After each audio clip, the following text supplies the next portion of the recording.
So this was just a quick introduction to ASP.NET MVC. Now let me quickly give you a heads up about what is coming up over the next few sections. In the next section, we're going to look at the fundamentals of ASP.NET MVC in detail. By the end of this section, you will have a good and in-depth understanding of how ASP.NET MVC works. Next, we'll use Entity Framework to connect our application to a database. We'll be using Code First workflow for this, so if you're new to Code First, this is a great eye-opener. Then we'll add forms and implement validation. So at this point, you will know how to implement CRUD operations in ASP.NET MVC. Next, we'll look at using ASP.NET Web API to build RESTful services. So I will explain what RESTful convention means and how you can create RESTful services using ASP.NET Web API. Once we build our APIs, we'll shift our focus to client-side development.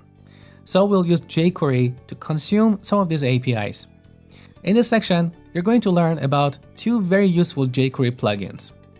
Next, we'll implement authentication and authorization using ASP.NET Identity Framework. So you will understand exactly how ASP.NET Identity works and how you can customize it for your applications. Next, I will talk about performance optimization.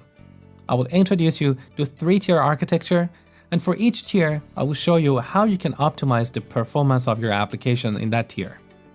Then in section 10, we'll put everything together and I will show you a systematic way to build a feature end to end. And finally, in the last section, you will learn about building and deployment. So there is a lot to cover and I will see you in the next section.